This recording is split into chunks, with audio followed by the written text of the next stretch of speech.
Meu filho me processou, ficando com a minha casa de 18 milhões de reais e a guarda dos meus netos. Louca, você nunca mais vai ver as crianças. Ele riu na frente do juiz. Desolada, mudei-me para o sítio do meu falecido marido. Enquanto limpava, encontrei um cofre escondido atrás do fogão. A combinação era a minha data de nascimento. Dentro havia uma carta que começava: se você está lendo isto, chegou a hora da verdade. Mas deixe-me contar desde o início como cheguei a este momento que mudaria tudo para sempre. Meu nome é Arlete Pires. Tenho 67 anos e até 3 meses atrás, eu acreditava que tinha uma família que me amava. Meu marido, Ricardo, morreu há 2 anos de um infarto, me deixando uma mansão avaliada em 18 milhões de reais e vários negócios prósperos.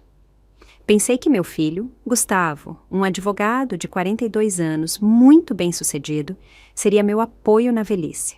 Quão terrivelmente enganada eu estava.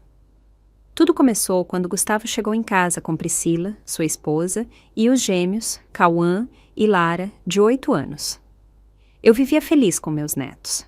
Cuidava deles quando os pais trabalhavam, preparava as comidas favoritas deles, levava-os para a praça. Mãe, precisamos conversar, Gustavo me disse naquela tarde de outubro com uma seriedade que me gelou o sangue.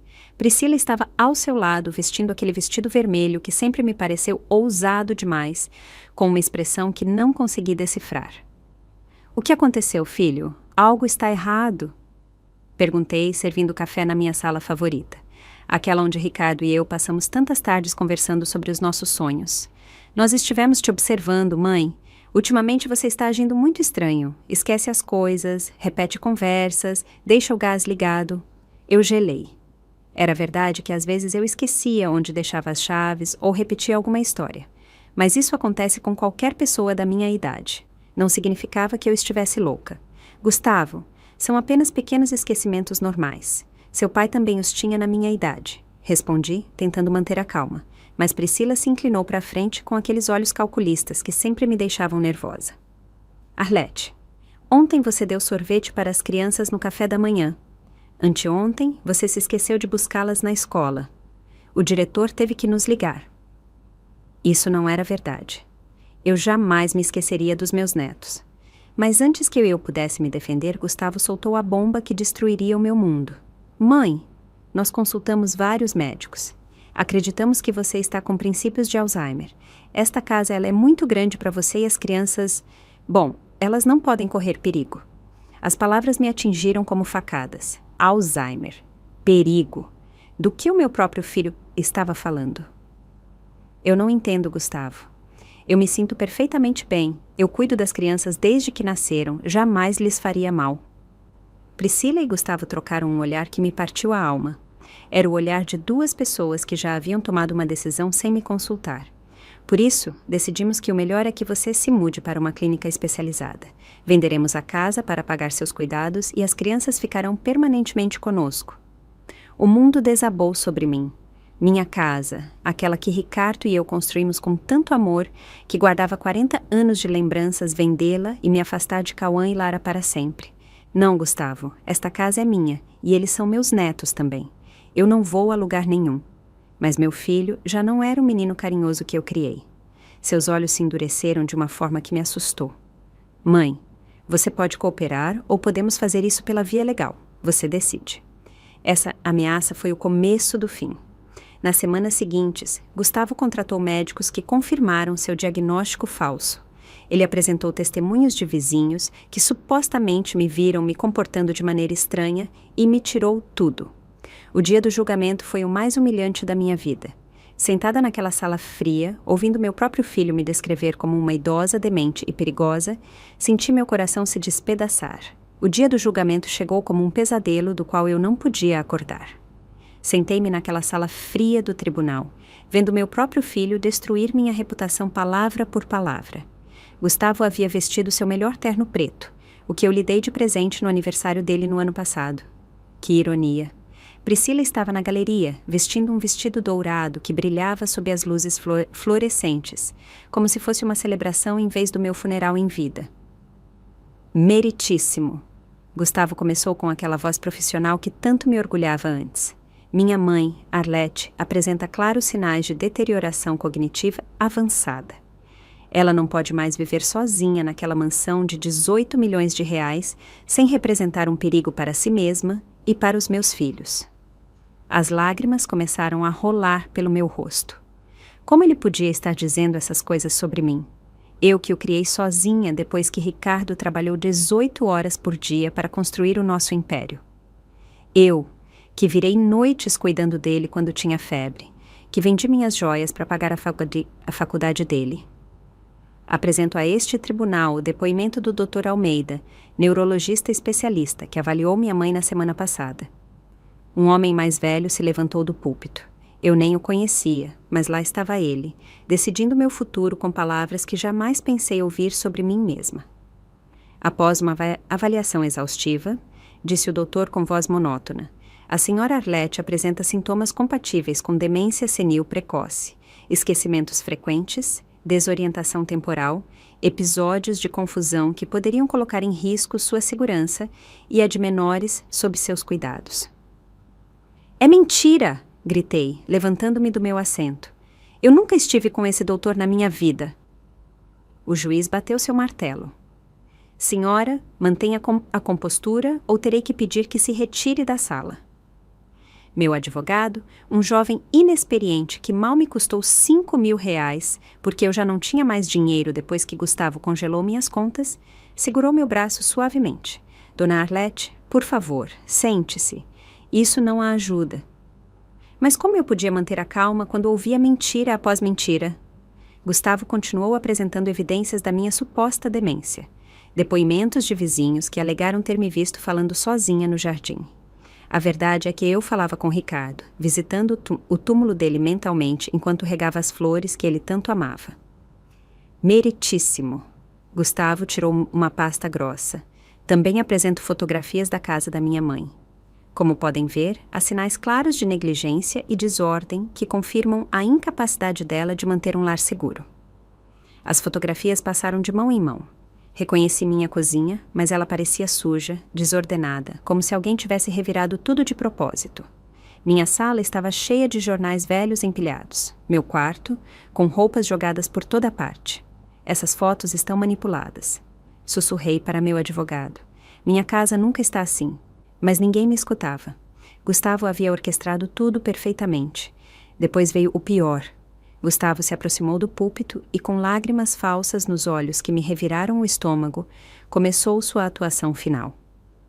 Meritíssimo, dói-me profundamente ter que estar aqui hoje. Eu amo minha mãe. Mas meus filhos, Cauã e Lara, merecem crescer em um ambiente seguro.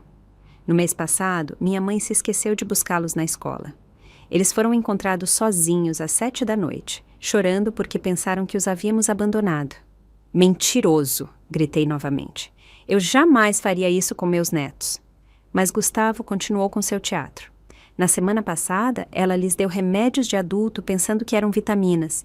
Tivemos que levá-los ao hospital para uma lavagem estomacal. Cada palavra era como uma faca no meu peito. Meu próprio filho inventando histórias terríveis sobre mim para ficar com a minha herança. Priscila também testemunhou com aquela voz doce e falsa que usava nas reuniões familiares. Arlete sempre foi uma sogra maravilhosa, mas ultimamente ela está muito mudada. Ontem ela me fez a mesma pergunta 5 vezes. Anteontem ela não reconheceu as crianças por um momento. É muito triste vê-la assim. Mentiras. Tudo mentiras. Mas o juiz acreditava nelas. Eu podia ver em seus olhos, na forma como ele acenava com a cabeça enquanto ouvia cada depoimento fabricado. Quando chegou a minha vez de falar, levantei-me com toda a dignidade que me restava. Meritíssimo, eu criei esse homem que está sentado ali. Trabalhei junto ao meu marido por 40 anos para construir tudo o que temos. Jamais coloquei meus netos em perigo. Eu os amo mais que a minha própria vida. Minha voz falhou ao ver os rostinhos de Cauã e Lara na galeria, sem entender por que a avó estava chorando naquele lugar estranho, cheio de gente séria. Gustavo era o meu orgulho. 20 minutos para destruir uma vida inteira. Após revisar toda a evidência apresentada, ele disse com voz solene: Este tribunal determina que a senhora Arlete não se encontra em condições de administrar seus bens nem de manter a custódia de menores. O martelo caiu como um raio. Concede-se a tutela legal e a administração de bens ao Sr. Gustavo e a custódia permanente dos menores Cauã e Lara, que fica sob sua responsabilidade. O mundo parou. Gustavo se levantou, triunfante, abraçando Priscila como se tivessem ganhado na loteria, porque era exatamente isso que haviam feito. Eles haviam ganhado 18 milhões de reais com mentiras. Aproximei-me dos meus netos antes que me afastassem deles para sempre. A vovó ama muito vocês. Sussurrei, abraçando-os com desespero. Mas Gustavo me afastou bruscamente. Afaste-se dos meus filhos. Você já causou dano suficiente. E então veio a frase que me assombraria em meus pesadelos. Você nunca mais vai ver as crianças, louca? Ele me disse rindo, baixo o suficiente para que só eu o ouvisse, mas com uma crueldade que jamais esquecerei. Saí daquele tribunal completamente destruída, sem casa, sem netos, sem família, sem nada. Saí daquele tribunal como um fantasma. As pernas tremiam tanto que eu mal conseguia andar. As pessoas me olhavam com pena enquanto eu arrastava os pés por aqueles corredores frios que haviam sido testemunhas da minha humilhação pública. Gustavo e Priscila saíram atrás de mim. Ele com um sorriso de satisfação que me revirou o estômago. Ela carregava Lara nos braços enquanto Cauã caminhava de mãos dadas com o pai. Meus netos, os bebês que eu ajudei a criar, que conheciam de cor as minhas canções de ninar, que corriam para os meus braços toda vez que me viam. Tchau, vovó! Cauã gritou, tentando se soltar da mão de Gustavo para correr até mim, mas o pai o segurou firmemente. Ela não é mais sua avó, filho. Lembre-se do que dissemos. A senhora está muito doente e não pode mais cuidar de você. As lágrimas me cegaram por completo. Gustavo, por favor, eles são meus netos também. Não faça isso comigo. Mas ele continuou andando como se eu fosse invisível. Priscila me lançou um último olhar e por um segundo vi algo em seus olhos que me gelou o sangue. Não era tristeza nem compaixão, era puro triunfo, como se ela estivesse esperando por esse momento durante anos. Meu advogado se aproximou com cara de derrota. Sinto muito, dona Arlete. Fizemos o que pudemos, mas a evidência contra a senhora era esmagadora. Evidência. Tudo era mentira. Gustavo inventou cada palavra. Eu sei, mas legalmente não conseguimos provar. Gustavo é um advogado muito hábil. Ele preparou este caso durante meses, talvez anos. Essas palavras me atingiram como um martelo. Anos. Significava que meu filho estava planejando me roubar há muito mais tempo do que eu imaginava. Os dias seguintes foram um inferno. Tive uma semana para tirar minhas coisas da mansão, que tinha sido meu lar por 40 anos. Uma semana para empacotar uma vida inteira em caixas. Gustavo não me dirigiu a palavra durante todo o processo. Ele contratou uma empresa de mudanças para empacotar meus pertences como se eu fosse uma estranha. Eu caminhava por aqueles corredores cheios de lembranças, tocando as paredes onde Ricardo e eu havíamos pendurado fotos da nossa família, onde havíamos marcado a altura de Gustavo quando era criança. Senhora, o supervisor da mudança me disse, o que fazemos com esses móveis antigos do porão? Desci para ver do que ele falava. Em um canto empoeirado estavam os primeiros móveis que Ricardo e eu compramos quando éramos recém-casados. Uma mesa de madeira que ele consertou com as próprias mãos. As cadeiras que pintamos juntos de amarelo em uma tarde de domingo. Deixem-nos, eu disse com a voz embargada. Eu não tenho mais lugar para lembranças. Mas Gustavo apareceu atrás de mim com aquela frieza que já me era tão familiar. Levem tudo. Eu não quero nada dela na minha casa. Sua casa era da minha casa, a casa que Ricardo e eu construímos tijolo por tijolo. A casa onde ele nasceu, onde deu seus primeiros passos, onde celebramos cada um dos aniversários dele. Gustavo, por favor, só me deixe ficar com algumas fotos de quando você era criança. Algumas lembranças do seu pai. Ele me olhou como se eu fosse um inseto irritante. Eu já disse que não quero nada seu aqui. Esta casa precisa de uma limpeza profunda depois de anos de negligência. Negligência. Eu havia mantido aquela casa impecável por décadas. Cada canto brilhava. Cada jardim estava perfeitamente cuidado. Mas agora Gustavo a descrevia como se tivesse sido um lixão. Priscila apareceu na escada do porão, vestindo um jeans apertado e uma blusa rosa que parecia juvenil demais para seus 35 anos. Meu amor, os decoradores já chegaram. Eles querem começar com a remodelação da sala principal. Remodelação. Não haviam passado nem 3 dias desde que obtiveram a casa e já queriam apagar todo o rastro da minha existência. Esperem, supliquei. Pelo menos me deixem me despedir dos netos. Eu não consegui explicar a eles o que está acontecendo. Gustavo riu com uma crueldade que eu jamais havia conhecido nele. Explicar o quê? Que a avó está louca? Nós já explicamos. As crianças entendem que você precisa de ajuda médica especializada. Eu não estou louca, e você sabe disso perfeitamente. Os médicos dizem o contrário, mãe. E agora, por favor, termine de fazer as malas e vá embora. As crianças se assustam quando você fica histérica. Histérica. Essa palavra me doeu mais que todas as mentiras do julgamento. Eu, que sempre fui uma mulher calma, reflexiva, que resolvi cada problema familiar com paciência e amor, agora era histérica por defender meu lar e meus netos. Naquela noite, dormi em um hotel barato, perto do aeroporto. Eu não tinha para onde ir. Gustavo havia congelado todas as minhas contas, pelo meu próprio bem, segundo o juiz. Eu só tinha o dinheiro em espécie que guardava na minha carteira para emergências. Sentei-me naquela cama dura e fria, cercada de caixas com os poucos objetos pessoais que pude salvar, e chorei como não chorava desde a morte de Ricardo. Mas estas não eram lágrimas de dor por uma perda natural. Eram lágrimas de traição, de incredulidade, de uma ferida que eu sabia que jamais se curaria completamente. No dia seguinte, lembrei-me do sítio. Ricardo havia comprado aquela propriedade há 20 anos, quando sonhávamos em nos aposentar no campo. Ficava a 2 horas da cidade, em um terreno de 5 hectares cercado por montanhas. Tínhamos ido poucas vezes porque estávamos sempre ocupados com os negócios, mas Ricardo o mantinha porque dizia que um dia seria o nosso refúgio. Talvez Gustavo não saiba que existe. Pensei com um fio de esperança. Contratei um táxi que me custou R$ 200, dinheiro que eu não podia me dar ao luxo de gastar, mas eu não tinha outra opção. O motorista me olhava com curiosidade enquanto carregava minhas caixas no carro. Está se mudando para o campo, senhora? Algo assim, respondi, sem vontade de explicar minha tragédia a um estranho.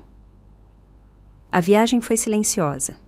Eu olhava pela janela enquanto a cidade se afastava, levando consigo tudo o que havia sido a minha vida até aquele momento.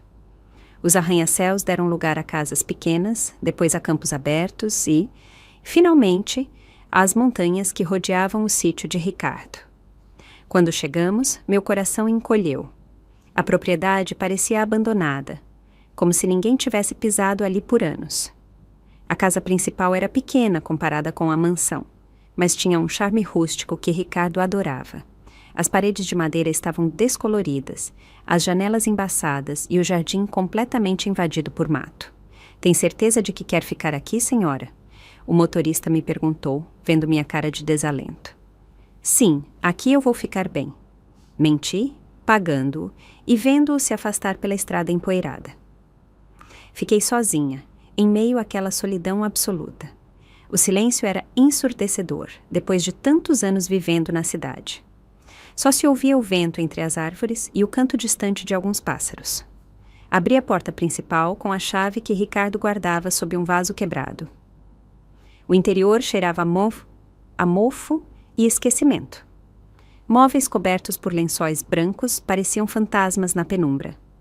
Tudo estava coberto por uma camada de poeira tão espessa que meus passos deixavam pegadas no chão. A primeira noite foi terrível. Não havia eletricidade. A água saía marrom dos canos e cada som me assustava. Deitei-me em um colchão velho que encontrei no quarto principal, abraçando a única foto que pude salvar de Ricardo e eu no nosso casamento. O que ele teria feito no meu lugar?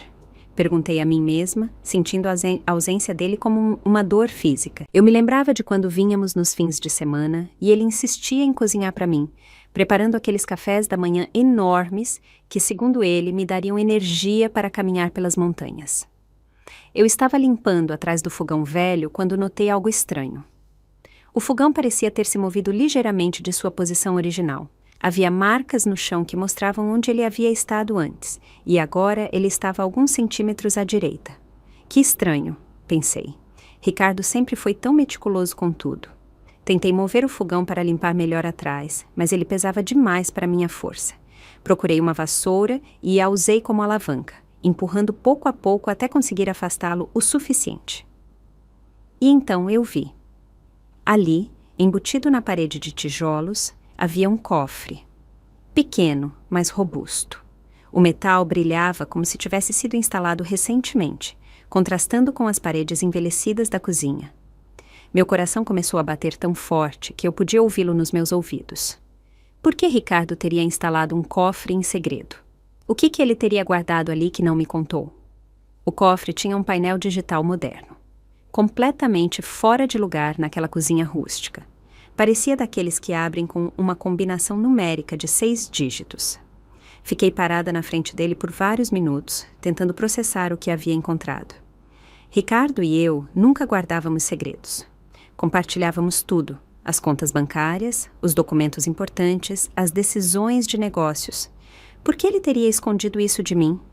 Talvez ele fosse me contar e morreu antes de poder fazê-lo, pensei, sentindo-me culpada por duvidar dele. Mas a curiosidade era mais forte que qualquer outra coisa. Eu precisava saber o que havia dentro. Comecei testando combinações óbvias. Primeiro, tentei nossa data de casamento. 06, 15, 82, nada. Depois, tentei a data de nascimento dele. 12, 23, 53. Também não funcionou. Tentei o aniversário de Gustavo. 08, 11, 81. O painel piscou vermelho, indicando o erro. Sentei-me em uma cadeira velha que havia na cozinha, olhando para aquele cofre como se fosse um enigma impossível de resolver. Que combinação Ricardo teria escolhido? Ele era um homem de rotinas, de números que significavam algo especial para ele. Então, lembrei-me de algo que ele havia me dito muitas vezes durante nosso casamento. Arlete, você é a coisa mais importante da minha vida. O dia em que você nasceu foi o dia em que o universo decidiu me abençoar. Com as mãos tremendo, marquei a minha data de nascimento. 03, 15, 57. O painel piscou verde e ouvi um clique metálico que ecoou por toda a cozinha silenciosa. A porta se abriu lentamente, revelando o interior do cofre. Dentro havia vários documentos dobrados, um pequeno gravador de voz e o que parecia ser um envelope pardo grosso. A primeira coisa que peguei foi uma carta com o meu nome escrito na letra inconfundível de Ricardo. Minhas mãos tremeram tanto que quase a deixei cair enquanto a desdobrava. Minha querida Arlete, começava, se você está lendo isto, significa que eu não estou mais com você e que algo terrível aconteceu. Se chegou a hora da verdade, é porque Gustavo finalmente mostrou sua verdadeira face.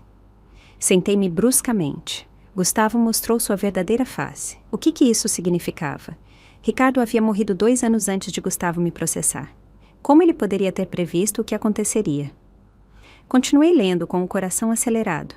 Durante os últimos 5 anos da minha vida, descobri coisas sobre nosso filho que me partiram o coração. Eu não te contei porque não queria destruir a imagem que você tinha dele, mas agora que não estou aqui para te proteger, você precisa saber a verdade. A verdade sobre o quê? Gustavo havia sido um filho exemplar, um pouco distante nos últimos anos, mas sempre respeitoso, sempre bem-sucedido. Arlete, Gustavo não é nosso filho biológico. As letras se dissolveram na minha frente. Li a frase 1, 2, 3 vezes, mas as palavras não faziam sentido. Como assim Gustavo não era nosso filho? Eu o havia tido. Eu estive na sala de parto, senti cada contração, cada dor. Eu sei que isso vai te chocar tanto quanto me chocou quando eu descobri. Gustavo é filho de Priscila e outro homem. Priscila estava grávida quando conheceu Gustavo, mas ele nunca soube. Ela o fez acreditar que o bebê era dele. Meu mundo cambaleou. Priscila havia conhecido Gustavo há 10 anos, muito depois que Gustavo nasceu. Como ela podia ser a mãe dele? Mas então eu entendi. O Gustavo da carta não era o meu Gustavo. Era outro Gustavo. Um homem que Priscila havia enganado anos atrás, fazendo-o acreditar que era pai de um filho que não era dele. Continuei lendo com desespero. Eu descobri isso por acaso há 5 anos, quando contratei um detetive particular para verificar os antecedentes de Priscila antes que nosso filho se casasse com ela. O que encontrei me gelou. Ricardo havia investigado Priscila, Isso explicava porque ele nunca terminou de aceitá-la completamente na família, embora sempre tenha sido educado com ela. Priscila tem um histórico de casamentos fracassados, sempre por dinheiro. Seu primeiro marido era um empresário mais velho que ela, rico, mas doente. Ele morreu em circunstâncias suspeitas, 2 anos após se casarem. Ele lhe deixou uma herança considerável que ela desperdiçou em menos de 1 ano. Minhas mãos tremeram tanto que tive que deixar a carta sobre a mesa para poder continuar lendo. Seu segundo marido era Gustavo Brandão, um advogado jovem e bem-sucedido, muito parecido com o nosso Gustavo. Priscila engravidou imediatamente após se casar com ele, mas o detetive descobriu que ela estava tendo um caso com outro homem durante meses. Quando Gustavo Brandão pediu um teste de paternidade, Priscila desapareceu com o bebê. Minha respiração acelerou. Priscila havia fugido com um bebê que não era do marido dela, um bebê que... Arlete. Esse bebê é o que agora conhecemos como nossos netos. Priscila mudou o sobrenome dela e o do menino, mudou-se para outra cidade e começou de novo. Quando conheceu o nosso Gustavo, ela inventou uma história sobre ser mãe solteira viúva. Não podia ser verdade. Cauã e Lara, meus netos queridos, não eram realmente meus netos. Mas a carta continuava. Nosso Gustavo se apaixonou perdidamente por ela e adotou o menino como se fosse seu. Ele nunca soube que Priscila o havia escolhido especificamente porque ele tinha o mesmo nome e profissão que o verdadeiro pai da criança. As lágrimas começaram a cair sobre o papel, manchando a tinta. Tudo começava a fazer sentido. A maneira como Priscila sempre parecia estar calculando algo, como havia insistido para que Gustavo adotasse legalmente o menino, como sempre me olhava com aquela expressão estranha. Mas o pior de tudo, meu amor, é o que eu descobri depois. Minhas mãos tremeram ao passar para a página seguinte da carta. Ricardo havia descoberto algo ainda pior do que tudo o anterior. Preparei-me mentalmente para o próximo golpe, embora eu já não soubesse se meu coração poderia suportar mais revelações. Priscila não só enganou Gustavo sobre a paternidade do menino, como também o tem envenenado contra você desde o momento em que se casaram. Encontrei evidências de que ela tem planejado ficar com nossa fortuna há anos, envenenando-o contra mim. Lembrei-me de todas aquelas pequenas mudanças em Gustavo que eu havia notado, mas que havia atribuído ao estresse do casamento e da paternidade. Como ele havia começado a questionar minhas decisões, a sugerir que eu estava envelhecendo mal, a insinuar que talvez eu precisasse de ajuda. Encontrei gravações de conversas entre Priscila e uma amiga dela, onde elas planejam passo a passo como conseguir que Gustavo te declare mentalmente incompetente. Priscila conhece médicos corruptos que estão dispostos a assinar qualquer diagnóstico por dinheiro. O ar escapou dos meus pulmões. Priscila havia orquestrado tudo desde o princípio. Cada médico que testemunhou contra mim, cada depoimento falso, cada evidência fabricada. Também descobri que Priscila tem te drogado sutilmente durante os jantares familiares dos últimos 2 anos. Pequenas doses de medicamentos que causam confusão temporária e perda de memória. Por isso, às vezes você se sentia desorientada depois de visitá-los.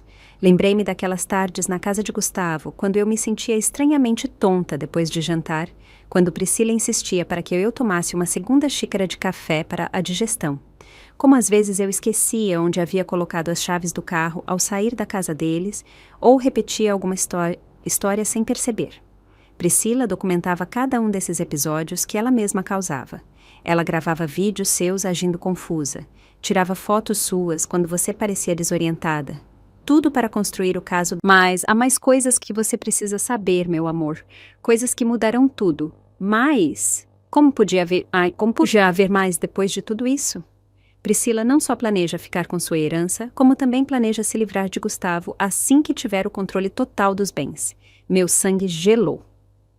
Se livrar de Gustavo. O que isso significava exatamente? Encontrei evidências de que Priscila investigou os antecedentes médicos da nossa família, especificamente os problemas cardíacos que afetaram meu pai e eu. Ela sabe que Gustavo tem predisposição genética a infartos. Ricardo havia morrido de um infarto repentino. O pai dele também. Gustavo havia herdado essa predisposição, embora até agora estivesse perfeitamente saudável. Priscila tem comprado medicamentos que podem induzir problemas cardíacos se administrados nas doses corretas. Eu os encontrei escondidos na casa dela durante uma visita. Priscila estava planejando matar Gustavo também.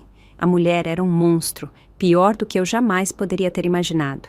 Assim que Gustavo morrer, naturalmente de um infarto, Priscila herdará tudo como viúva e as crianças ficarão completamente sob o controle dela. Ela terá acesso a toda a nossa fortuna sem ninguém para questioná-la. O plano era diabólico em sua simplicidade. Primeiro, eliminar a sogra incômoda, declarando-a incompetente. Depois, livrar-se do marido, assim que ele cumprisse seu propósito, e, finalmente, ficar com todo o dinheiro e as crianças como álibi perfeito.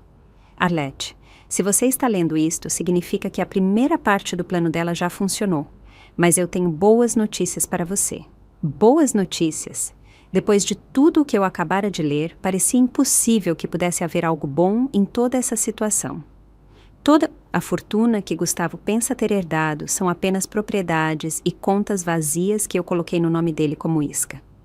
A verdadeira fortuna, os 28 milhões de reais, estão em contas e investimentos que só você conhece agora.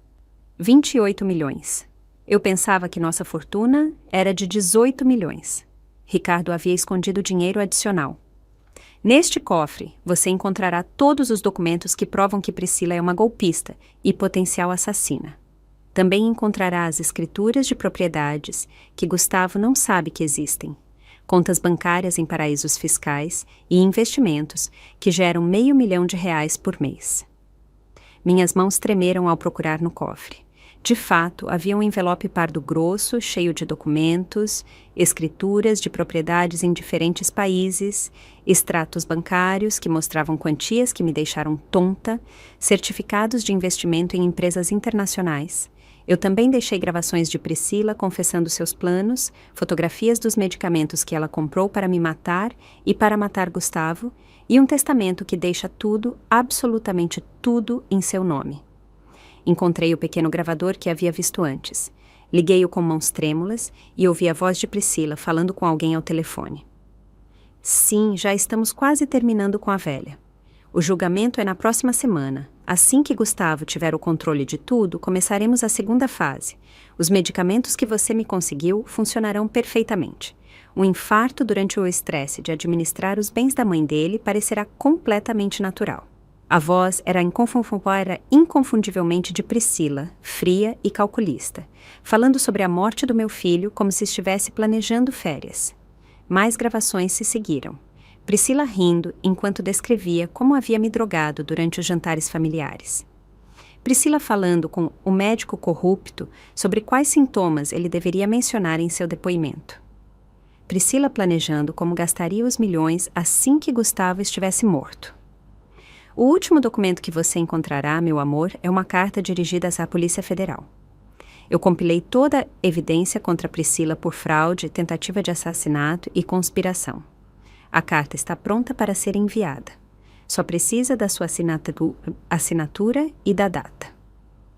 Encontrei a carta. Estava endereçada ao escritório da PF na capital, detalhando meticulosamente todos os crimes de Priscila com evidência anexada. Eu também preparei uma estratégia legal para reverter o julgamento. Tenho contatos no sistema judicial que me devem favores. Com esta evidência, você não só recuperará sua liberdade e seus bens, como Priscila irá para a prisão pelo resto da vida. Minha mente começou a processar tudo lentamente. Ricardo não só havia descoberto os planos de Priscila, mas havia preparado uma contraofensiva completa. Ele havia protegido nossa verdadeira fortuna, havia reunido evidências incriminatórias e me dado todas as ferramentas necessárias para destruir a mulher que havia destruído minha vida. Mas há algo mais, meu amor. Algo sobre as crianças que você precisa saber. O que mais poderia haver sobre Cauã e Lara? Priscila não é a mãe biológica dos gêmeos. Eu parei completamente. Como assim ela não era a mãe biológica deles? Eu estive presente no parto. Eu vi meus netos nascerem. Os gêmeos são filhos da irmã mais nova de Priscila, uma garota de 16 anos que morreu em um acidente de carro pouco depois do parto. Priscila adotou os bebês e se fez passar por mãe deles para conseguir mais simpatia de Gustavo e de nós. Lembrei-me de quando Priscila chegou com os bebês recém-nascidos. Ela havia dito que o parto tinha sido difícil, que havia tido complicações, que por isso estava tão abatida. Mas agora eu entendi que ela estava de luto pela irmã, não se recuperando de um parto. Os verdadeiros avós de Cauã e Lara vivem em outra cidade. São pessoas humildes que Priscila afastou das crianças com mentiras sobre serem viciados perigosos. Eles têm procurado seus netos durante anos. Isso significava que havia outra família que amava meus netos tanto quanto eu? Que Priscila não só havia me roubado, mas também a eles? Arlete, você tem em suas mãos o poder de salvar Gustavo, de recuperar as crianças e de fazer justiça por todos os danos que Priscila causou. Mas você também tem a oportunidade de algo maior, reunir essas crianças com sua verdadeira família. A carta terminava com algumas linhas que me fizeram chorar como eu não chorava há anos. Meu amor, eu sei que você se sente traída e destruída, mas quero que saiba que tudo isso tem uma razão. Priscila escolheu a família errada para enganar. Ela escolheu uma mulher forte, inteligente e corajosa que não se renderá sem lutar. Agora você tem tudo o que precisa para vencer esta guerra. Use-o com sabedoria. Eu te amo para sempre, Ricardo. Fiquei sentada naquela cozinha durante horas, lendo e relendo cada documento, ouvindo cada gravação repetidamente. A magnitude da traição de Priscila era esmagadora, mas também era a preparação meticulosa de Ricardo para me proteger. Meu marido esteve um passo à frente durante todo o tempo, enquanto Priscila acreditava que estava executando o crime perfeito. Ricardo estava documentando cada movimento, cada mentira, cada plano diabólico. Mas o que mais me chocou foi perceber que Ricardo havia morrido sabendo de tudo isso. Ele viveu os últimos anos da vida dele carregando o conhecimento de que a mulher que considerávamos nossa nora estava planejando destruir toda a família. Por que você não me disse quando estava vivo? Perguntei à foto dele que eu carregava na minha carteira. Poderíamos ter enfrentado isso juntos. Mas no fundo eu sabia a resposta. Ricardo me conhecia melhor do que ninguém. Ele sabia que eu jamais teria acreditado em algo tão terrível sobre Priscila sem evidências esmagadoras. Eu teria tentado confrontá-la, falar com Gustavo, resolver as coisas amigavelmente, e isso teria dado a Priscila a oportunidade de mudar seus planos, apagar as evidências, desaparecer com as crianças. Agora, eu entendi por que Ricardo havia sido tão insistente para que instalássemos sistemas de segurança na casa, porque ele havia começado a guardar cópias de todos os documentos importantes em lugares diferentes. Por que ele havia insistido para que eu aprendesse a administrar nossas finanças de forma independente? Ele sabia que um dia eu estaria sozinha enfrentando essa batalha. Peguei o gravador e ouvi novamente as conversas de Priscila. A voz fria dela, planejando a morte de Gustavo, me encheu de uma raiva que eu não sabia que podia sentir. A hora que o velho morrer do infarto, Priscila ria. Gustavo estará tão estressado administrando a herança, não apenas roubar minha casa e me afastar dos meus netos, mas me eliminar completamente. Levantei-me da cadeira com uma determinação que não sentia há meses. Ricardo estava certo. Priscila havia escolhido a família errada para enganar. Revisei todos os documentos financeiros que Ricardo havia deixado. Era incrível a quantidade de propriedades e investimentos que ele havia mantido em segredo. Tínhamos casas em 3 países diferentes, ações em empresas multinacionais, contas bancárias que geravam juros milionários.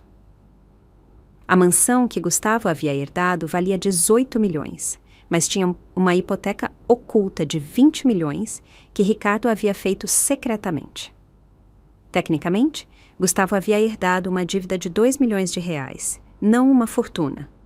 As contas bancárias que ele pensava controlar estavam vazias.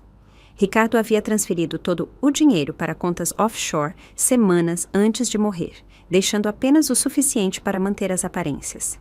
Os negócios que Gustavo administrava agora eram cascas vazias.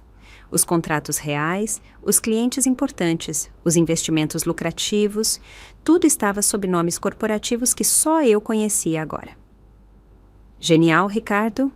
murmurei, sorrindo pela primeira vez em meses. Você deu a eles exatamente o que mereciam, problemas e dívidas. Mas meu sorriso desapareceu quando pensei em Gustavo. Meu filho estava sendo manipulado tanto quanto eu. Ele realmente acreditava que estava cuidando de sua mãe doente e administrando uma herança legítima. Ele não sabia que sua esposa o estava usando e planejava matá-lo. Peguei o celular que havia comprado no dia anterior e disquei o primeiro número da lista que Ricardo havia deixado. Rafael Azevedo, advogado especializado em fraude financeira e casos de incompetência mental revertidos. Escritório do Dr. Azevedo, atendeu uma secretária. É a Arlete Pires, falei. Ricardo Pires me pediu para entrar em contato se algo acontecesse com ele. Houve um silêncio. Depois. Dona Arlete, estávamos esperando sua ligação há 2 anos. O Dr. Azevedo a receberá imediatamente. A senhora pode vir hoje? Estarei aí em 3 horas. Fiz as malas com todos os documentos, as gravações e as evidências. Pela primeira vez desde o julgamento, arrumei-me com cuidado. Vesti meu melhor vestido preto, aquele que Ricardo dizia que me fazia parecer poderosa. Maquiei-me para cobrir as olheiras do choro e penteei-me com a elegância que eu havia perdido durante esses meses terríveis. Ao me olhar no espelho do sítio, reconheci a mulher que havia sido forte, decidida, capaz de enfrentar qualquer desafio. Priscila havia tentado destruir essa mulher, mas não havia conseguido. A viagem de volta para a cidade foi completamente diferente da viagem de ida. Desta vez, eu não era uma idosa derrotada fugindo da humilhação. Eu era uma guerreira com armas poderosas, preparando-se para a batalha da minha vida. O escritório do Dr. Azevedo ficava no 20º andar de um prédio moderno no centro financeiro. O homem que me recebeu era mais velho do que eu, com cabelo branco e olhos astutos que me lembraram imediatamente Ricardo. Dona Arlete, ele me disse, apertando minha mão com firmeza. Ricardo era meu melhor amigo. Ele me contou tudo antes de morrer e me pediu para ajudá-la quando chegasse a hora. O senhor sabia o que ia acontecer? Ricardo me explicou os planos de Priscila há 2 anos. Estávamos preparando sua defesa desde então. Tudo o que precisamos é da sua autorização para prosseguir. Ele me mostrou uma estratégia legal que Ricardo e ele haviam desenvolvido juntos. Primeiro, apresentariam evidências de fraude no julgamento original, demonstrando que os depoimentos médicos haviam sido comprados. Segundo, exporiam as drogas que Priscila havia me administrado, o que explicaria meus episódios de confusão. Terceiro, revelariam que Gustavo havia herdado apenas dívidas, não riquezas. Mas isso não é tudo, continuou o Dr. Azevedo. Também vamos proceder criminalmente contra Priscila por tentativa de assassinato, fraude, sequestro e conspiração. Sequestro? Os gêmeos não são legalmente dela. Quando ela adotou os filhos da irmã, falsificou documentos para se fazer passar pela mãe biológica. Os verdadeiros avós nunca deram consentimento para a adoção. Ele me mostrou documentos que Ricardo havia conseguido. Os avós reais de Cauã e Lara, Antônio e Lúcia Vasconcelos, estavam procurando seus netos há anos. Priscila havia dito a eles que as crianças haviam morrido no mesmo acidente que a filha deles. Eles têm direito legal à custódia, explicou o doutor. E depois de tudo o que sofreram, estão dispostos a compartilhar a custódia com a senhora se isso significar tirar as crianças das garras de Priscila. Meu coração se encheu de esperança. Eu não só ia recuperar meus netos, como ia conhecer outra família que os amava tanto quanto eu. Quando começamos? Perguntei. Agora mesmo. Ricardo já tinha tudo preparado, só precisamos da sua assinatura nestes documentos. Assinei papel após papel. A demanda para reverter o julgamento de incompetência, a denúncia criminal contra Priscila, a solicitação de custódia de emergência para as crianças, a reivindicação de todos os bens que legitimamente me pertenciam. Dona Arlete, disse-me o Dr. Azevedo ao terminar, a senhora está preparada para o que vai acontecer? Priscila vai lutar como uma fera quando perceber que o plano dela desmoronou. Pensei em Ricardo, em suas últimas palavras na carta. Você tem tudo o que precisa para vencer esta guerra. Doutor, respondi com uma voz que eu não usava há meses. Priscila não sabe com quem se meteu. No dia seguinte, começou a operação mais satisfatória da minha vida. O Dr. Azevedo havia coordenado tudo como uma sinfonia perfeita. Às 8 da manhã, agentes da Polícia Federal bateram na porta da minha antiga casa com mandados de prisão contra Priscila e ordens de busca completa da propriedade.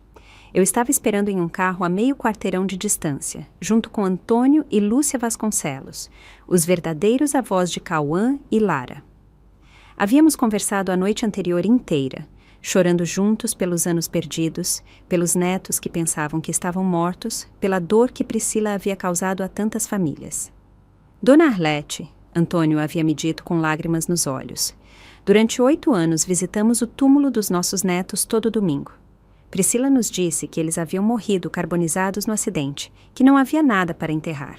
Lúcia havia acrescentado, com a voz embargada: nunca deixamos de amá-los, nunca deixamos de procurá-los. Sabíamos no coração que algo não estava certo.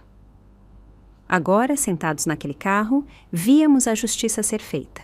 Priscila saiu da casa de roupão, gritando como uma louca enquanto os agentes liam os direitos dela. Os gritos dela acordaram toda a vizinhança. Pude ver as caras de choque dos vizinhos que haviam testemunhado contra mim, os mesmos que haviam dito que eu era uma idosa perigosa e desequilibrada.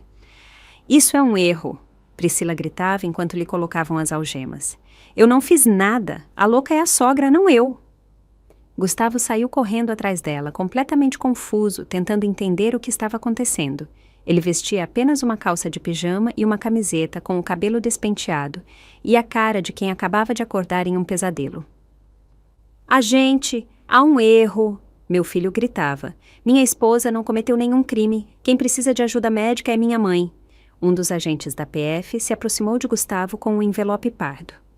Senhor, precisamos que o senhor nos acompanhe para esclarecer algumas coisas.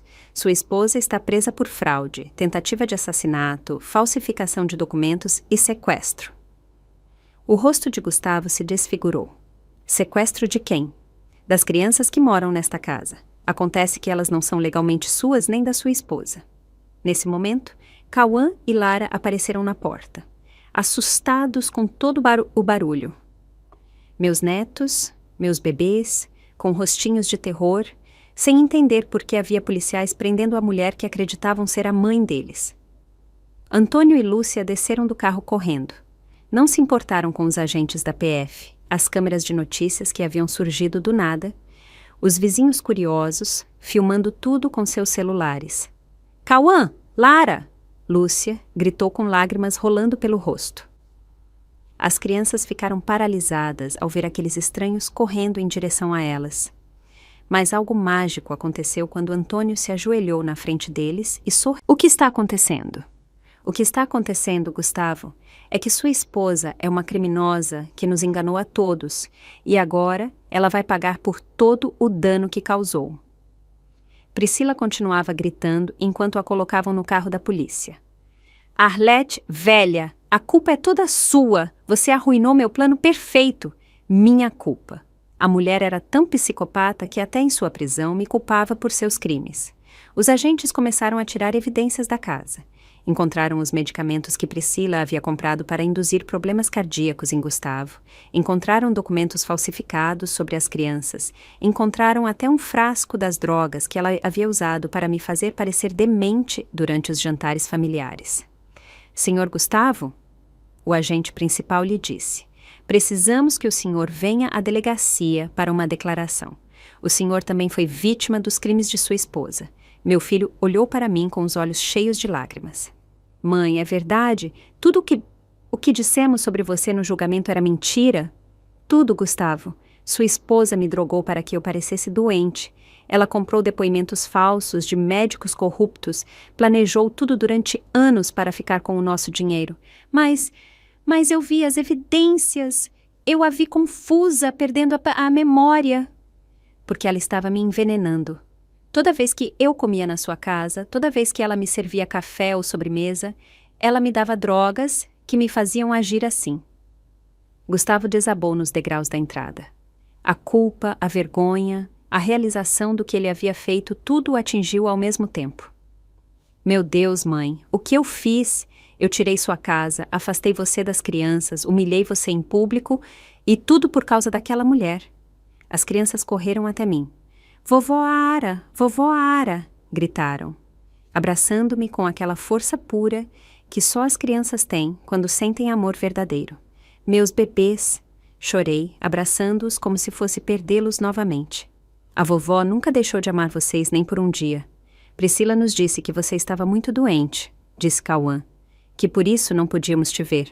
Ela também nos disse que talvez você fosse morrer logo, acrescentou Lara. Por isso estávamos tão tristes. A crueldade de Priscila não tinha limites. Ela não só havia me afastado dos meus netos, como os havia torturado psicologicamente, fazendo-os acreditar que a avó deles estava morrendo. Lúcia se aproximou timidamente. Crianças, vocês se lembram de nós? Somos os pais da mãe verdadeira de vocês. Aqui está no céu. Lara assentiu. Mamãe falava de vocês antes do acidente. Disse que vocês eram os avós mais legais do mundo. Antônio tirou a carteira e mostrou fotos da irmã mais nova de Priscila, a verdadeira mãe dos gêmeos. Esta é a mamãe de vocês, quando tinha a idade de vocês. Estão vendo como são parecidos? As crianças olharam as fotos com fascinação. De fato, eles se pareciam muito com a mãe biológica. Priscila nunca nos deixou vê-las, sussurrou Cauã. Ela disse que todas as fotos haviam queimado no acidente. Gustavo se aproximou devagar, ainda em choque. Mãe, você pode me perdoar alguma vez? Eu sei que o que eu fiz não tem perdão, mas eu realmente acreditei que... Gustavo, eu o interrompi. Você também foi vítima de Priscila. Ela nos manipulou a todos, mas o importante agora é consertar as coisas. O doutor Azevedo chegou com mais documentos. Dona Arlete, o juiz aceitou revisar o caso de incompetência mental com caráter de urgência. Com toda a evidência que temos, será revertido antes do fim de semana. E a casa legalmente nunca deixou de ser sua. Gustavo só tinha uma procuração baseada em declarações médicas fraudulentas. Quando a fraude for comprovada, a senhora automaticamente recuperará todos os seus bens. Gustavo me olhou com surpresa. Mas o que vai acontecer com os negócios que eu estava administrando? Com as contas bancárias? O doutor Azevedo sorriu de uma forma que me lembrou exatamente Ricardo quando havia feito uma jogada inteligente nos negócios. Senhor Gustavo, temo que seu pai tenha sido mais astuto do que todos nós. Os negócios que o senhor tem administrado eram iscas. As contas que pensava controlar estavam vazias. Seu pai protegeu a verdadeira fortuna familiar muito antes de morrer. O rosto de Gustavo mudou de choque para incredulidade e depois para algo parecido com alívio. Papai sabia o que ia acontecer, ele murmurou. Por isso ele agia tão estranho nos últimos meses antes de morrer. Não era porque ele estava doente do coração, era porque ele sabia o que Priscila estava planejando. Seu pai amava você, Gustavo, mas também me amava, e ele sabia que se algo acontecesse, eu precisaria de proteção. Na distância, o carro da polícia com Priscila se afastava, mas conseguia ouvir os últimos gritos dela. Isto não acabou, vocês vão pagar por tudo. Virei-me para meu filho, para meus netos, para Antônio e Lúcia, que também eram vítimas da maldade daquela mulher. Ah, sim, murmurei. Isto está apenas começando. Os dias seguintes foram como viver em um filme de vingança perfeita. Cada mentira de Priscila desmoronava uma por uma. Cada plano diabólico vinha à tona. Cada pessoa que havia sido enganada começava a ver a verdade. O primeiro golpe devastador veio quando a Polícia Federal encontrou na casa as provas que Ricardo havia mencionado em sua carta. Escondido atrás de um painel falso no closet principal, havia um arquivo completo com fotografias, documentos e até vídeos que Priscila havia tirado secretamente de mim durante meus episódios de confusão induzidos por drogas. Olhem isso, disse-me o delegado Ramos, mostrando-me algumas fotos. Sua nora documentou meticulosamente toda vez que a senhora agia desorientada depois de drogá-la, mas o que ela não sabia é que seu marido havia instalado câmeras de segurança ocultas que gravaram tudo. Nas gravações, via-se claramente Priscila colocando pílulas moídas no meu café, misturando pós na minha comida, até aplicando cremes nas minhas mãos que continham substâncias que me faziam tremer e parecer doente. Também encontramos o diário pessoal dela. O delegado continuou. Ela documentou cada passo do plano dela durante 3 anos. Ela o chamava de Projeto Herança Perfeita. O diário era assustador. Priscila havia calculado até o último detalhe. Quanto tempo levaria para convencer Gustavo de que eu estava doente? Quais médicos estariam dispostos a dar depoimentos falsos por dinheiro? Ela havia até cronometrado quanto tempo levaria para me matar assim que eu estivesse internada. Mas o mais chocante foi descobrir que eu não era a primeira vítima dela. Dona Arlete, o delegado Ramos me explicou em seu escritório.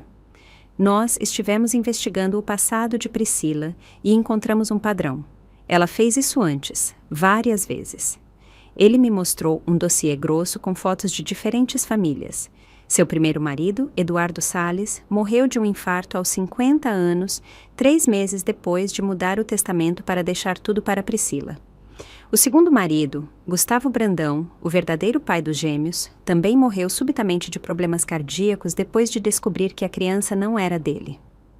Ela os matou a todos?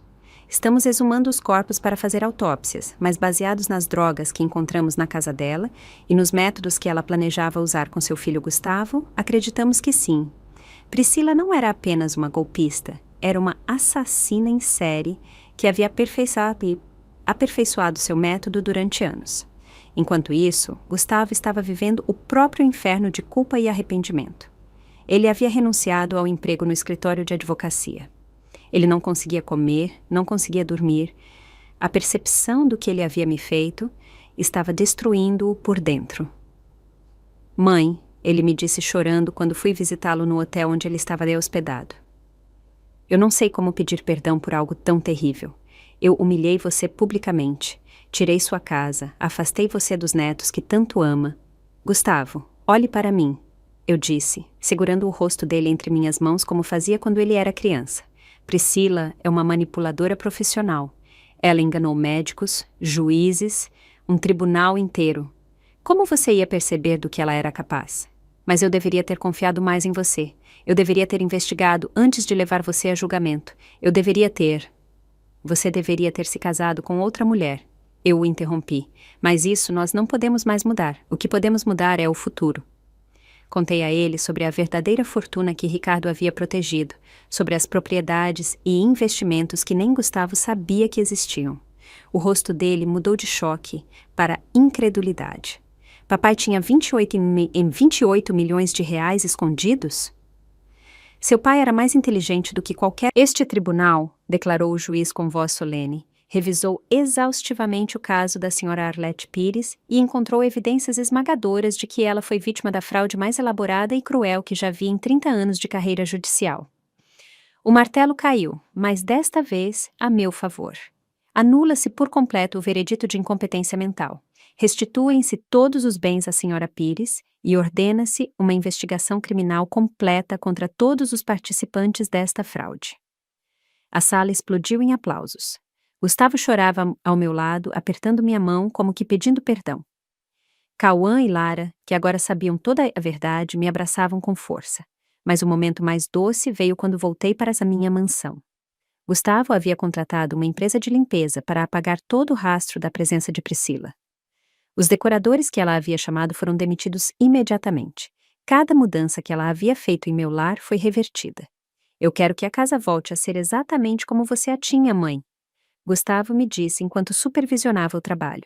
Eu quero apagar até o último vestígio daquela mulher das nossas vidas. As crianças estavam eufóricas por ter a verdadeira avó de volta. Corriam pela casa me mostrando tudo o que Priscila havia mudado, tudo o que haviam sentido falta durante esses meses terríveis. Vovó Ara, Lara me disse, você não vai mais morar naquela casa feia do campo? Não, meu amor, a vovó está em casa para sempre. Antônio e Lúcia haviam decidido se mudar para a cidade para ficarem perto dos netos. Dei a eles uma das propriedades que Ricardo havia comprado anos atrás. Uma casa linda a apenas 10 minutos da minha. Dona Arlete, Antônio me disse com lágrimas nos olhos. Nós não sabemos como agradecer por ter nos devolvido nossos netos. Antônio, essas crianças têm amor suficiente em seus corações para 4 avós. Vamos criá-los juntos como deve ser. O primeiro jantar em família na minha casa, depois de meses, foi mágico. Gustavo havia trazido flores. As crianças haviam feito desenhos para decorar a mesa. Antônio havia cozinhado o prato favorito da filha falecida dele e Lúcia havia trazido fotos da verdadeira mãe dos gêmeos. Brindemos, eu disse, levantando minha taça de vinho, por Ricardo, que nos protegeu mesmo depois de sua morte, e pela família verdadeira que sempre se encontra, não importa quanto tempo passe. Mas em meio a toda essa felicidade recuperada, eu sabia que faltava o capítulo final. Priscila havia sido presa, mas o julgamento dela estava apenas começando. A mídia estava seguindo o caso obsessivamente. Havia se tornado o maior escândalo do ano. A nora que tentou assassinar toda uma família por dinheiro. Você vai ao julgamento, mãe? Gustavo me perguntou.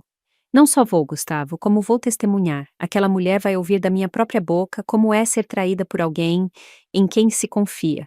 No dia em que recebi a intimação judicial para testemunhar contra Priscila, sorri de uma forma que eu não sorria há meses. Era o sorriso de uma mulher que havia perdido tudo e o havia recuperado multiplicado. Era o sorriso de alguém que havia sido subestimada pela pessoa errada. Pri, murmurei, olhando para a intimação. Agora você vai conhecer a verdadeira Arlete. As crianças brincavam no jardim. Gustavo ajudava com a louça na cozinha. Antônio e Lúcia contavam histórias da filha deles na sala. Minha casa estava cheia de vida, de amor, da família verdadeira que Priscila havia tentado destruir. Mas havia algo mais que Ricardo havia deixado naquele cofre que eu ainda não havia usado. Algo que faria a queda de Priscila ser ainda mais espetacular do que ela jamais imaginou. E eu estava esperando o momento perfeito para usá-lo.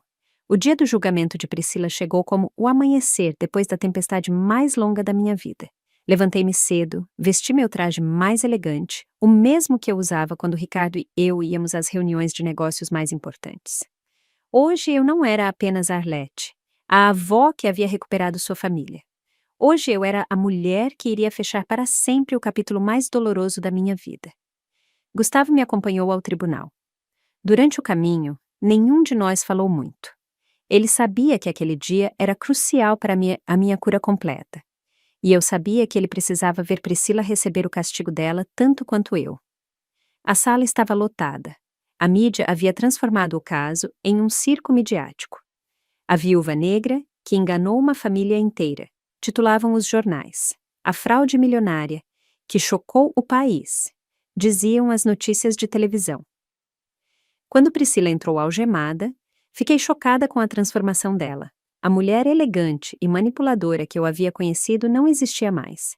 O cabelo dela estava descuidado, o rosto abatido, e os olhos tinham aquele olhar desesperado de alguém que sabe que o seu mundo está desmoronando. Mas quando ela me viu na galeria, algo em seu olhar mudou. Por um segundo, vi um lampejo daquela crueldade fria que ela também havia escondido durante anos. Meritíssimo, começou o promotor. O Estado apresentará evidências contundentes de que a acusada Priscila Brandão perpetrou uma das fraudes mais elaboradas e cruéis da história do nosso sistema judicial. Durante as horas seguintes, ouvi como todos os crimes de Priscila eram expostos. Os medicamentos que ela havia comprado para me matar e matar Gustavo. Os documentos falsificados sobre as crianças, os depoimentos médicos comprados, as gravações onde ela planejava nossas mortes como se fosse uma lista de compras. Quando chegou a minha vez de testemunhar, levantei-me com toda a dignidade que Ricardo havia me ensinado durante 40 anos de casamento. Dona Arlete, o promotor me disse, a senhora pode descrever à corte como se sentiu quando descobriu que a mulher que considerava sua nora havia a envenenado sistematicamente? Meritíssimo, respondi, olhando diretamente para Priscila. Eu me senti como se tivesse vivido com uma cobra venenosa durante anos sem perceber, mas também me senti orgulhosa de que meu marido tivesse sido mais inteligente do que ela. Priscila me fulminou com o olhar, mas eu continuei. Esta mulher não só tentou roubar meu dinheiro e minha casa. Ela tentou roubar meus netos, minha dignidade, minha sanidade e, finalmente, minha vida. Mas o que mais me dói é que ela estava disposta a matar meu filho, um homem que a amava sinceramente, apenas por ganância. O que a senhora diria à acusada, se pudesse falar diretamente com ela? O juiz me deu permissão para me dirigir a Priscila. Levantei-me do meu assento e caminhei em direção a ela. Os olhos dela me seguiram com uma mistura de ódio e medo. Priscila, eu disse com a voz clara e forte. Você pensou que tinha escolhido a família perfeita para enganar. Uma viúva idosa, um filho confiante, umas crianças indefesas. Você pensou que éramos vítimas fáceis. Ela tentou me interromper, mas o juiz a silenciou. Mas você cometeu um erro fatal. Você subestimou o poder do amor verdadeiro. Ricardo me amou tanto que me protegeu mesmo depois de sua morte. Gustavo me ama tanto que está destruído pela culpa de ter acreditado em você. E aquelas crianças que você tentou afastar de mim me amam tanto que nunca pararam de perguntar pela avó. As lágrimas começaram a rolar pelo rosto de Priscila. Mas não eram lágrimas de arrependimento. Eram lágrimas de raiva por ter sido descoberta. E agora, continuei, tirando da minha bolsa o último documento que Ricardo havia deixado no cofre. Eu quero que você escute isto. Entreguei o papel ao promotor. Era uma confissão completa que Ricardo havia conseguido gravar secretamente de Priscila, onde ela admitia ter matado seus maridos anteriores e detalhava exatamente como planejava matar Gustavo e a mim. Quando a gravação começou a tocar na sala, Priscila desabou completamente. A voz fria e calculista dela encheu o tribunal. Os idiotas nunca suspeitam de nada quando morrem de ataques cardíacos. É o crime perfeito. E quando Gustavo morrer, eu terei quase 30 milhões e 2 crianças que me darão pena para o resto da minha vida. A sala explodiu em murmúrios de horror. Até o juiz parecia chocado com a frieza das palavras dela. Essa gravação é ilegal! Gritou Priscila. Ricardo Pires não tinha o direito de me gravar sem minha permissão. Senhora, respondeu o juiz com voz severa. Quando a senhora estava em propriedade privada planejando assassinatos, perdeu qualquer expectativa de privacidade. O advogado de defesa de Priscila, que vinha lutando uma batalha impossível desde o princípio, finalmente se rendeu. Eu a sentencio à prisão perpétua sem possibilidade de liberdade condicional. O martelo caiu com um som que ecoou como música nos meus ouvidos.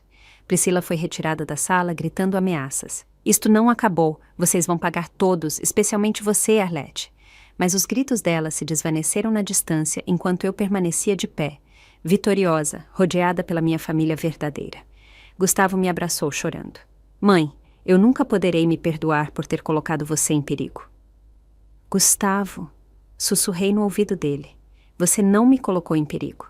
Você me salvou. Se você não tivesse se casado com ela, se não tivéssemos vivido tudo isso, nunca teríamos descoberto que Ricardo nos havia deixado uma fortuna ainda maior. Nunca teríamos conhecido Antônio e Lúcia. E nunca teríamos aprendido a valorizar realmente o que temos. Os meses seguintes foram de reconstrução total. Gustavo voltou a exercer a advocacia, mas agora se especializava em ajudar vítimas de fraude familiar. Antônio e Lúcia se tornaram os avós que os gêmeos haviam perdido. E eu me tornei uma mulher mais forte do que jamais havia sido. Com a fortuna completa que Ricardo havia me deixado, estabeleci um instituto para ajudar idosos vítimas de abuso familiar. Eu o chamei de Instituto Ricardo Pires, para que nenhuma família volte a ser destruída pela ganância. Cauã e Lara cresceram rodeados de amor verdadeiro, conhecendo a história da mãe biológica deles, orgulhosos de ter 4 avós que os adoravam e entendendo que o amor real não tem a ver com o sangue, mas sim com o coração. Uma tarde, 5 anos depois do julgamento, eu estava no meu jardim vendo os netos brincar quando Gustavo se aproximou com um sorriso. Mãe, você sabe que dia é hoje? O aniversário de algo bom, eu espero. Faz exatamente 5 anos que Priscila foi sentenciada à prisão perpétua. Fiquei em silêncio por um momento, pensando em tudo o que havíamos vivido.